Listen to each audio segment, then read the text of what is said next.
자, 오늘로서 이제 빌립보서 강의 이제 마지막 시간입니다. 오늘이 30번째 시간이니까 벌써 반년이 훌떡 지나갔습니다.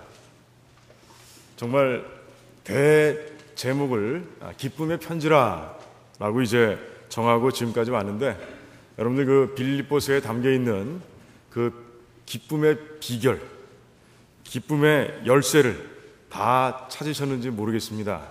다 찾으셨어요? 한 번 더 해야 되겠네요. 그래서 여러분들 정말 신앙인들은요, 성도들은요, 어떠한 상황 속에서도 기뻐하는 사람들입니다.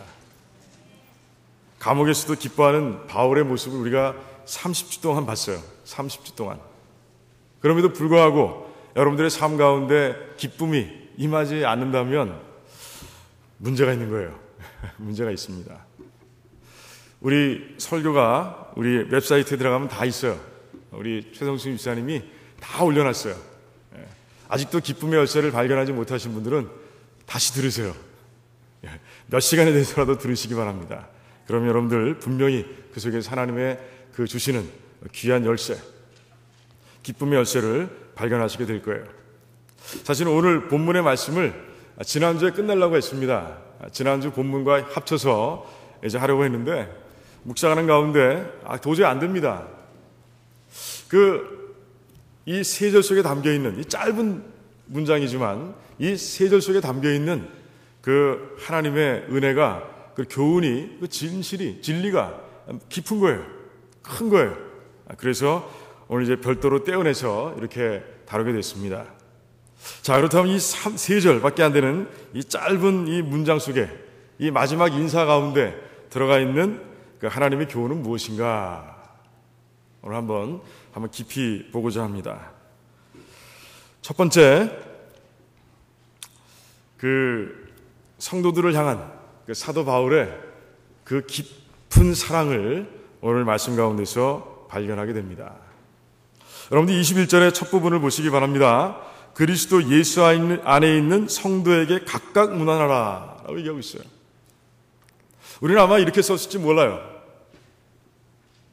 그냥 빌립보 교회에 내가 문안한다 라고 이렇게 쓸 수도 있습니다. 그냥 빌립보에 있는 성도들에게 내가 문안합니다 라고 이렇게 얘기할 수 있습니다. 그런데 바울은 그렇게 하지 않습니다. 어떻게 얘기하고 있어요? 성도에게 각각 문안하라 이렇게 적고 있는 모습을 보게 됩니다. 한 사람도 빠지지 않고 내가 전하는 그 모든 문안의 인사를 다 듣기를 원합니다 라고 얘기하고 있는 것이죠. 그뿐이 아니에요. 지금 이 편지를 쓰고 있는데 이 편지가 그냥 뭉뚱그려서 모든 사람들에게 그냥 집단적으로 전해지는 것이 아니라 이 편지가 한 사람 한 사람 그 영혼 가운데 은혜가 되기를 원합니다 라고 바울은 얘기하고 있는 것이에요. 한 성도 한 성도, 한 영혼 한 영혼을 케어하는 그런 바울의 그런 목회자적인 심정을 우리가 오늘 말씀 가운데서 보게 됩니다. 또 이 23절에 보시기 바랍니다. 주 예수 그리스도의 은혜가 너희 심령에 있을지어다 라고 이제 얘기하고 있습니다. 너희 복수로 번역되어 있습니다. 심령 단수로 번역이 되어 있습니다. 정확한 번역입니다. 원문이 이렇게 되어 있어요. 마찬가지예요. 그래, 너희들 다 묶어서 얘기하고 있습니다. 하지만 심령, 각 한 사람 한 사람의 심령 가운데 예수 그리스도의 은혜가 임하기를 원한다 라고 바울은 얘기하고 있는 것이에요. 한 사람도 빠지지 않고 그 은혜를 다 경험하기를 원한다 라고 바울은 지금 그렇게 편지를 적고 있는 것이에요. 바울의 정말 모든 성도들 한 사람 한 사람을 케어하는 그런 마음을 오늘 말씀 가운데서 보게 되는 것이에요. 이것뿐이 아니에요. 이 빌립보서를 넘어서서 우리가 바울의 서신서를 보게 되면 우리가 그의 마음을 다시 한번 발견하게 됩니다. 여러분들, 유독 바울의 서신서를 보면 많은 인물들의 이름이 등장하는 것을 보게 됩니다. 로마서에서는요, 마지막 장에 무려 26명의 사람들의 이름이 등장하고 있어요. 바울이 어떻게 이렇게 많은 사람들의 이름을 다 기억하고 있을까? 여러분, 이거 신비하게 생각하셔야 됩니다. 아주 깊은 관심을 가지고 들여다봐야 되는 거예요. 바울이 한 교회를 위해서 그렇게 목회하지 않았습니다. 그는 선교사였어요. 하지만 정말 여러 가지 여건이 어려운 가운데서 그렇게 선교하고 있습니다. 오늘날처럼 뭐 교통이 발달돼 있습니까? 아니면 이메일이, 뭐 페이스북이, 카카오톡이 발달돼 있습니까? 그래서 매일 보는 것처럼 그렇게 사람들을 볼 수 있습니까? 그렇지 않아요. 바울이 3차에 걸쳐서 선교여행을 하는 동안에 그가 소비했던 시간은요, 10년입니다. 무려 10년이나 됩니다. 3차의 기간에 걸쳐서 선교하러 나갈 때 각각 다른 지역으로 나갔습니다. 그러니 A라는 교회에 들러서 다시 A라는 교회에 돌아올 가능성은 거의 없는 거예요. 그런데도 불구하고 수많은 성도들의 이름을 기억하고 있는 그런 바울의 모습을 보게 되는 것이죠. 저는 모르겠습니다. 한 교회를 목회하고 있으니 여러분들의 성함을 다 압니다. 하지만 그것과는 차원이 다른 것이에요. 차원이 달라요. 그건 뭘 증명하는 겁니까? 바울이 그 한 사람 한 사람, 자기들이 만났던 한 사람 한 사람의 영혼을 위해서 기도하고 있다는 것이에요. 와, 놀랍지 않습니까? 집단적으로 기도하지 않아요. 빌립보 교회 성도들을 위해서 내가 기도합니다. 이렇게 기도하는 것이 아니에요. 에베소 교회 성도들을 위해서 내가 기도합니다. 이렇게 기도하지 않습니다. 바울은요, 한 영혼 기억하면서 기도하고 있는 거예요. 그런 가운데 그 이름들을 다 기억하고 그리고 하나하나 그렇게 서신서에 쓰고 있는 모습을 보게 됩니다. 야, 바울은 그렇구나. 정말 한 사람 한 사람을 대할 때 정말 그냥 대하는 것이 아니구나 하는 것을 우리가 보게 되는 것이에요. 바울의 이런 모습은요, 주님을 닮은 것이에요. 주님을 닮았어요. 복음서를 몇 가지 이렇게 보면, 몇 부분을 보면 우리가 금방 알게 됩니다. 누가복음 15장에 보면 이제 주님께서 이런 비유를 합니다. 99마리 양을 다 두고 한 마리 잃은 양을 찾아서 떠나는 목자의 비유를 주님께서 보여주십니다. 들려주시는 거예요. 주님이에요. 그게 주님이십니다. 우리들은 이렇게 생각할 수 있습니다. 에이, 99마리가 다 있으니까 한 마리 정도야 잃어버려도 괜찮지 않을까? 다 놔두고 갔다가 99마리에 문제가 생기면 어떻게 될까 하는 생각을 하게 됩니다. 하지만 주님은 다른 거예요. 그 잃어버리고 길을 헤매고 있는 양이 귀하신 거예요. 그래서 그 한 마리를 찾기 위해서 산도 넘고 강도 건너고 정말 곳곳을 다니면서 그 한 마리의 양을 찾으시는 주님의 모습을 우리가 말씀 가운데서 보게 되는 것이에요. 그게 주님의 모습입니다. 아마 그 한 마리가 돌아와서 찾아왔을 때 또 다른 한 마리가 또 길을 잃고 헤맨다면 또 나가셨을 거예요. 끊임없이 그 한 마리 양들에게 관심을 기울이고 그렇게 주님께서는 그렇게 케어하셨을 거예요. 주님의 마음이에요. 주님의 마음을 바울이 지금 닮아서 지금 그렇게 사역하고 있는 모습을 보게 되는 것이에요. 그뿐입니까? 요한복음 10장에 보면 이제 목자의 비유가 있습니다. 또 예수님을 목자로 비유하시는 거예요. 이제 풀 먹을 때가 됐습니다. 그 우리에서 양들을 불러내시는 거예요. 이제 가자. 이제 밥 먹으러 가자. 풀 먹으러 가자. 라고 얘기하는 거예요. 그런데요, 다들 나와라. 이렇게 얘기하지 않아요. 그러고 나서는 앞장서서 걸어가시는 그런 모습이 아니에요. 양들의 각각의 이름을 불러내셨다라고 되어 있습니다. 그리고 다 확인하신 후에 그리고 앞장서서 걸어가신 주님의 모습이 그 요한복음 10장에 분명하게 기록되어 있는 것이에요. 주님은요, 이 시대 믿는 사람이 20억이든 30억이든 상관없습니다. 그 20억, 30억 되는 모든 성도들, 그 한 영혼을 케어하시는 분이 바로 예수 그리스도신 거예요. 여러분들은 그 케어를 받고 계신 거예요. 감사하죠? 놀랍죠? 그냥 뭉뚱그려서 이렇게 역사하시는, 사역하시는 분이 아니시라는 거예요. 바울이 이 모습을 닮아 있는 것이에요. 바울이 주님의 마음을 품고 지금 사역을 감당하고 있는 그런 모습을 보게 되는 것이죠. 이 말씀을 통해서 저는 리더들에게 오늘 부탁하고 싶은 거예요. 이 바울의 마음을 닮으시라고, 주님의 마음을 닮으시라고 제가 말씀드리고 싶은 거예요. 여러분들 기도할 때 어떻게 기도하십니까?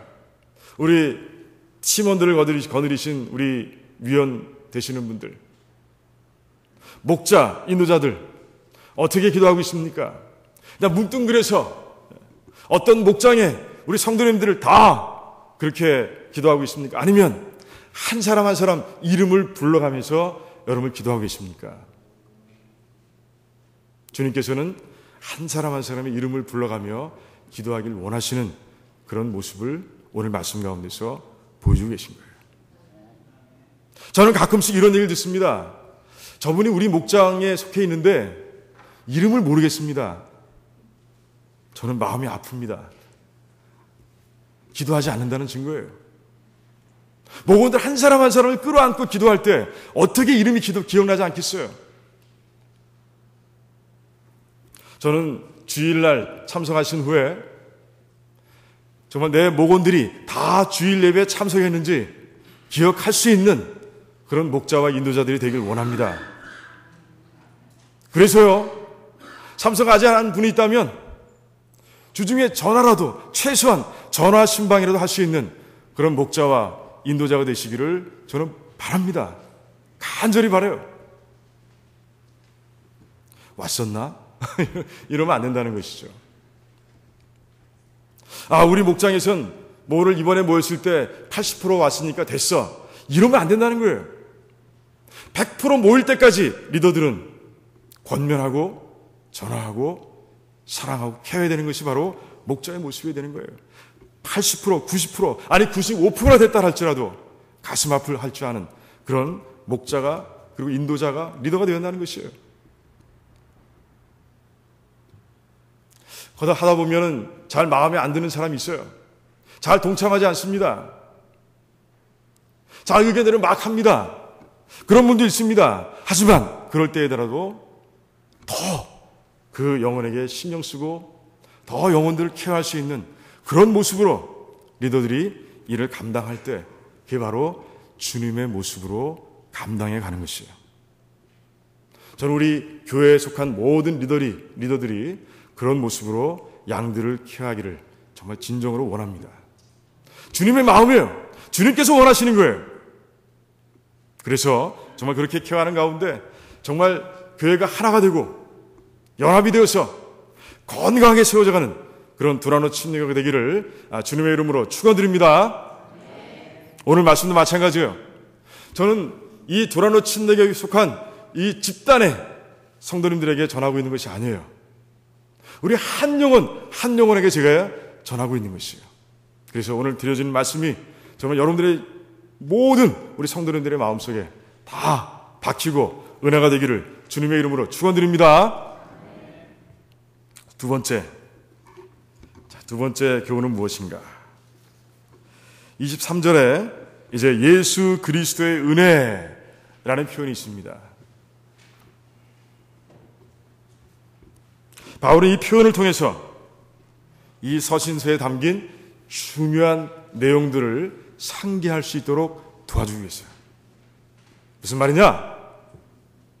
빌립보 교회가 지금 극복해야 할 그런 장애물들이 있는 것이에요. 그 장애물들이 예수 그리스도의 은혜가 없으면 안 된다는 것이죠. 그 은혜 속에서 여러분들이 정말 그 장애물들을 극복해야 된다는 것을 다시 한번 이 표현을 통해서 기억나게 하시는 거예요.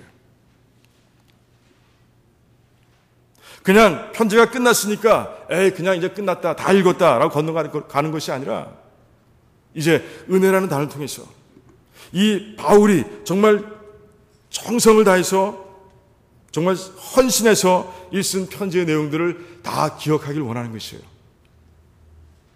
이제는 그 은혜 가운데서 교회를 바로 세우려고 이제 일하는 것을 시작하는 그런 빌립보 교회 성도들을 보길 원하는 그런 바울의 마음이 이 주 예수 그리스도의 은혜라는 단어 속에 담겨 있는 것이에요. 오늘이 마지막 시간을 말씀드렸습니다. 그래서 정말 우리도 한번 살펴보길 원합니다. 아마 복습이 될 거예요. 하지만 그동안 처음부터 듣지 못했던 분들에게는 어쩌면 새로운 메시지가 될 수도 있습니다. 그렇다면 이제 예수 그리스도의 은혜를 통해서 이제 빌립보 교회 성도들이 극복해야 할 그런 장애 요소들은 무엇인가? 첫 번째는요, 외부적인 요소예요. 여러분들 아마 기억하실 거예요. 빌립보 시는요, 로마를 꼭 닮아 있습니다. 로마를 본떠서 그렇게 만들어 놓은 도시가 바로 빌립보 도시라고 말씀드렸어요. 그러다 보니 교회 아니에요. 로마의 그 모습만 닮아 있는 것이 아니라 빌립보 시의 영적인 상태도 로마를 닮아 있는 것이에요.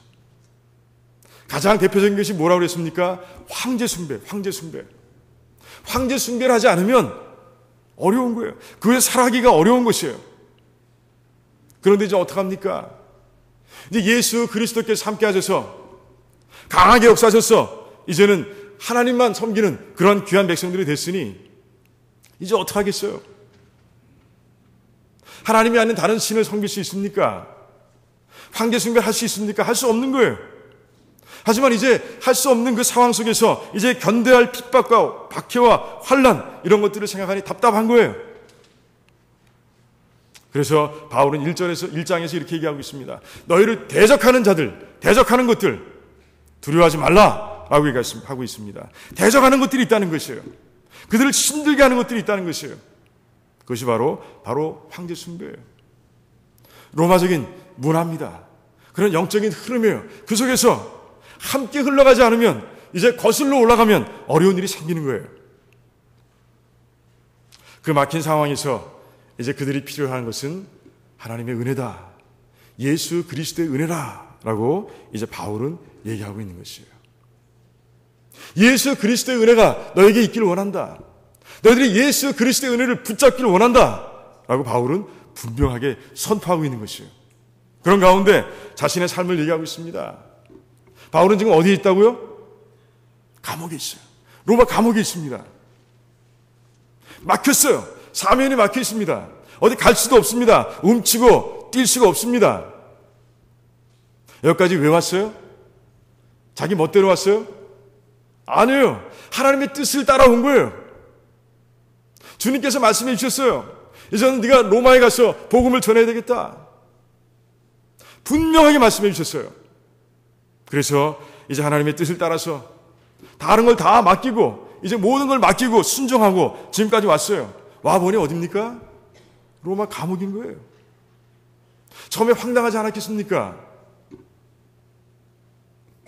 하지만 그 감옥 안에서 바울은 예수 그리스도의 은혜를 놓치지 않았어요. 그랬을 때 무슨 일이 일어납니까? 길이 열리는 거예요. 하나님께서 길을 열어주시는 거예요. 어떤 길이 열렸습니까? 오늘 말씀에 증거되고 있어요. 22절에 보니까 모든 성도들이 너에게 문안하되 특별히 바울이 특별히라는 단어를 쓰고 있습니다. 다른 사람들은 다 특별하지 않아. 그런데 이 사람들은 특별해. 누구예요? 가이사 집 사람 중 몇이라 라고 얘기하고 있습니다. 물론 가이사 집 사람이라는 뜻은 굉장히 브로드한 의미를 갖고 있습니다. 그 황제의 친척이나 황제의 자녀나 황제의 형제나 이런 사람들도 가이사 집사람이라고 얘기하고요. 그 황제를 위해서 일하고 있는 모든 사람들 다 가이사의 집사람이라고 얘기합니다. 이제 노예들 아니면 군인들 다 가이사의 집사람이라고 그렇게 표현하는 것이에요. 그러니 누가 이 사람들인지 모르겠어요. 하지만 중요한 것은 이제 예수 그리스도께서 은혜를 베풀어 주셔서 바울이 가지고 있는 복음의 열정을 펼칠 수 있는 길을 주님께서 열어주신 거예요. 그런 가운데 로마의 핵심에서, 로마의 심장에서 가이사의 사람들을 이제 복음으로 건져내는 놀라운 일을 경험한 것이에요. 그런 가운데 이 봐라, 이 예수 그리스도의 은혜를 봐라. 나는 기쁘다, 너무 기뻐. 너희들도 예수 그리스도만 의지해라. 그럼 은혜의 주님께서 너희들의 막힌 상황 속에서 길을 열어주실 거야 라고 바울은 지금 분명하게 선포하고 있는 것이에요. 자, 여러분들 어때요? 여러분들의 삶 가운데 어려움이 있습니까? 정말 내가 기독교인이기 때문에 겪어야 되는 환난과 어려움과 박해가 있습니까? 그런 가운데 있습니까? 여러분들 이 말씀대로 예수 그리스도의 은혜를 붙잡으시기 바랍니다. 그러면요, 홍해 가운데서도 길을 여신 그 하나님께서 이제 여러분들에게 은혜를 베풀어 주셔서 그 막힌 것 같은 상황 속에서 분명하게 길을 열어주실 거예요.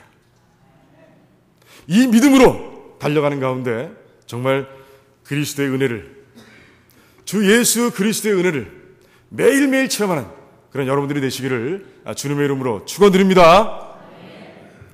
두 번째는 무엇입니까? 두 번째 장애물은 내부적인 요소입니다. 뭐예요? 유오디아와 순두개를 적고 있죠. 이름을 적으면서 얘기하고 있는 분열입니다. 교회가 흔들리고 있는 것이에요. 나뉘어지고 있습니다. 유오디아와 순두개는 누굽니까? 그 교회 지도자격의 사람들이었어요. 바울의 사역을 열심히 돕던 사람들입니다. 그런데 그들이 나눠져 있고요. 그런 가운데 교회가 흔들하고 있는 모습을 이제 보게 되는 것이에요. 극복해야죠. 극복해야 됩니다. 바울은 먼저 극복하기 전에 그들의 영적 상태를 얘기합니다. 빌립보서 2장 2절에 4절까지 말씀을 보니까 이렇게 얘기하고 있어요. 이 말씀을 뒤집어 보면 그들의 영적인 상태입니다. 그들이 마음을 같이 하지 못하고 있습니다. 이해하다 보면 뜻이 다를 수도 있어요. 하지만 그 정도가 아닌 거예요. 또 읽어보니까 어떻습니까? 자기보다 남을 낮게 여겨야 하는데 낮춰보는 거예요. 겸손을 잃어버렸습니다. 또 세 번째 보니까 무엇입니까? 그런 가운데 자기 일을 돌아볼 뿐 아니라 남의 일을 돌아볼 수 있어야 되는데, 남의 일에 귀를 기울일 수 있어야 되는데 그러지 못했습니다. 그런 가운데 최종적으로 무엇을 잃어버렸습니까? 사랑을 잃어버렸어요. 사랑을 잃어버리고 말았어요. 그런 가운데 교회가 지금 심각한 국면에 있는 것을 오늘 말씀 가운데서 보게 되는 것이에요.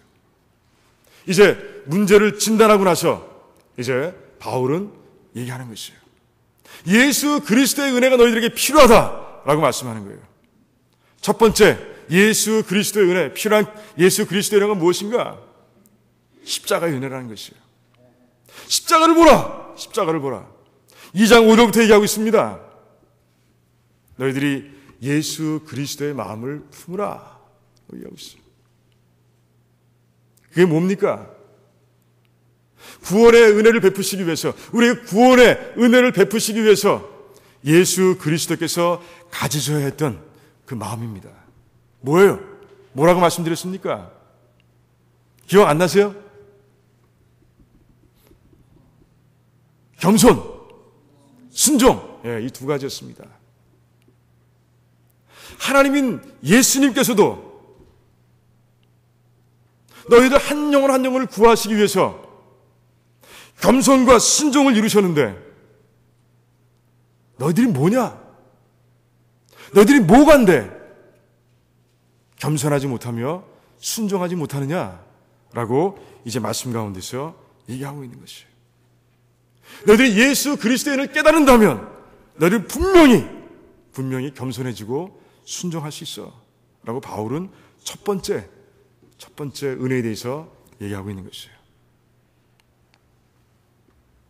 하지만 그게 쉽습니까? 우리 의지로 잘 됩니까?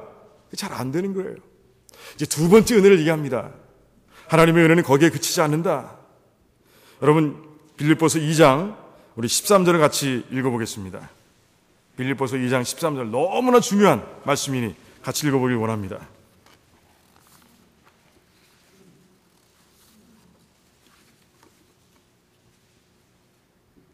같이 읽습니다. 시작. 너희 안에서 행하시는 이는 하나님이시니 자기의 기쁘신 뜻을 위하여 너희로 소원을 두고 행하게 하시나니 라고 되어 있습니다. 와우! 이게 하나님의 은혜라는 것이에요. 주님의 은혜라는 것이에요. 너희들 의지가 부족해? 그럼 하나님의 뜻만 따라 라고 얘기하는 것이에요. 하나님께서는요, 이제 여기서 다 능동자로 나와 있습니다. 하나님이 다 하시는 거예요. 보세요. 너희 안에서 행하시는 이 하나님이세요. 너희로 소원을 두시는 분 하나님이세요. 행하게 하시는 분 하나님이세요. 그리고 나머지 성도들은 무엇으로 되어 있습니까? 너희들은 뭐예요? 다 수동으로 되어 있습니다. 우리들의 행위는 다 수동으로 되어 있어요. 무슨 말이에요? 맡기라는 것이에요. 주님께 네 자신을 맡기라는 것이에요. 그러면 하나님께서 네 속에 들어오셔서 이제 일하실 것이라고. 이렇게 일하실 것이라고. 하나님의 기쁜 뜻, 하나가 되길 원한다 라는 하나님의 기쁜 뜻을 너희들의 소원으로 만들어주시고, 그리고 그 소원을 이루기 위해서 너희들이 움직여 가도록, 너희들이 바뀌도록 그렇게 하나님께서 역사하신다는 거예요. 이게 하나님의 은혜가 아니면 무엇입니까? 우리가 연약하고 정말 할 수 없을 때 하나님께서 오셔서 직접 하신다는 얘기예요. 그러니 믿으라는 것이에요. 그러니 순종하라는 것이에요. 그러니 너를 죽이라는 것이에요. 너를 죽이기만 하면, 내려놓기만 하면 우리 하나님께서 이렇게 역사하실 거야 라고 바울은 두 번째 은혜를 얘기하고 계신 거예요. 우리 교회의 모습은 어떻습니까? 교회가 어려움을 겪고 있습니까? 그 어려움의 중심에 내가 있습니까? 여러분들 정말 이 말씀을 가만히 묵상하고 그리고 답을 찾으시기 바랍니다. 교회가 하나가 되기 전 우리 모두가 다 겸손해져야 합니다. 순종하는 자들이 되어야 합니다. 일하신 하나님께 나를 내어드릴 수 있는 자들이 되어야 합니다. 그게 바로 그리스도의 은혜입니다. 그 그리스도의 은혜를 여러분들이 깊이 깨닫고 그리고 하나님께서 원하시는 대로 살아가시는 가운데 정말 내가 이제는 분열의 중심에 있는 것이 아니라 이제 연합의 중심에 있고 사랑의 중심에 있고 하나됨의 중심에 있어서 좀 하나님께 영광을 돌리는 그런 모두가 되시기를 주님의 이름으로 축원드립니다.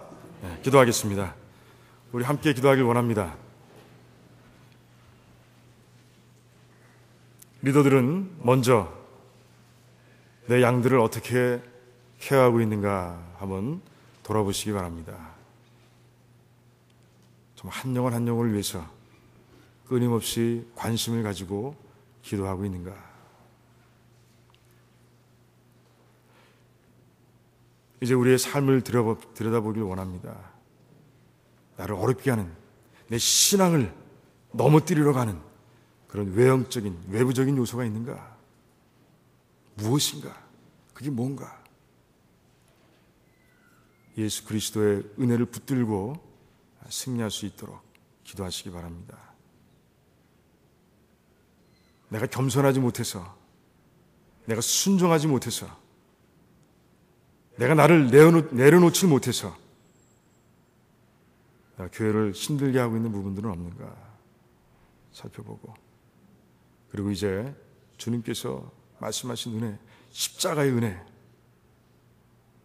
그리고 우리 안에서 행하시는 주님의 은혜를 깨닫고 이제 회개하고 하나님께 나가는 그런 귀한 모습이 되길 원한다고 기도하길 원합니다. 부족한 정도 이 말씀을 보는 가운데 많이 회개했습니다. 그래요. 우리 모두가 회개하고 그런 가운데 정말 교회 내외적인 모든 적들을 넘어서며 승리하는 백성이 되게 되는 그런 놀라운 일이 일어나게 해달라고 기도하시고 또 리더의 기도를 드리시기 바랍니다. 우리 같이 우리 한 1분이나 2분 정도 우리 하나님께 예배 기도하는 그런 시간 갖겠습니다. 아버지,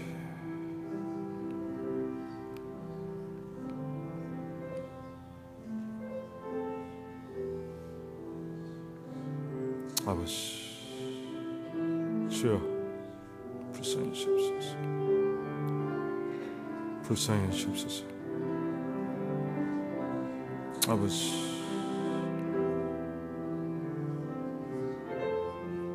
불쌍히 주옵소서. 안상하사 붙잡아 주옵소서. 주님 모습대로, 주님 원하시는 그런 모습으로 변화될 수 있도록 도와주시옵소서. 아버지, 아버지, 들어오는 침례 교회를 사랑하시는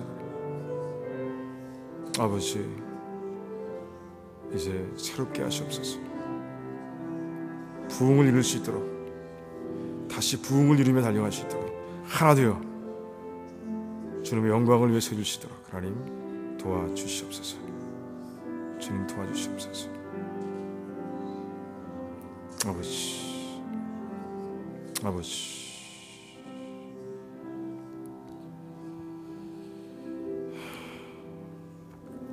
주님 감사합니다.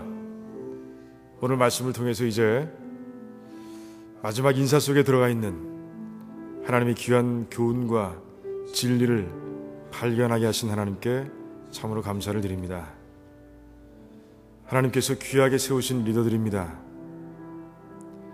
하나님께서 그들을 믿으시기에 그 귀한 직분들을 맡겨주셨습니다. 이제 바울의 심장을 가지고, 예수 그리스도의 심장을 가지고 아버지, 맡겨진 일들을 잘 감당할 수 있도록, 충성하며 헌신하며 감당해 갈 수 있도록 우리 하나님께서 축복해 주시옵소서. 한 영혼 한 영혼을 위해서 기도하는 그런 리더들로 하나님께서 세워 주시옵소서. 하나님 아버지, 또한 아버지, 교회 내외적인 문제가 있습니다. 없는 교회 없습니다. 들어가는 교회도 있습니다. 하나님, 그 문제를 대할 때 예수 그리스도의 은혜를 가지고 아버지 문제에 접근하게 하십시오. 그런 가운데 그 모든 것들을 다 이겨내며 극복하며 그런 가운데 늘 기쁨이 넘치고 연합되어서 하나님의 영광을 위해 세워지는 교회가 될 수 있도록 하나님 축복해 주시옵소서. 감사합니다. 이 모든 말씀을 우리 주 예수 그리스도를 받들어서 기도하옵나이다. 아멘. 아멘.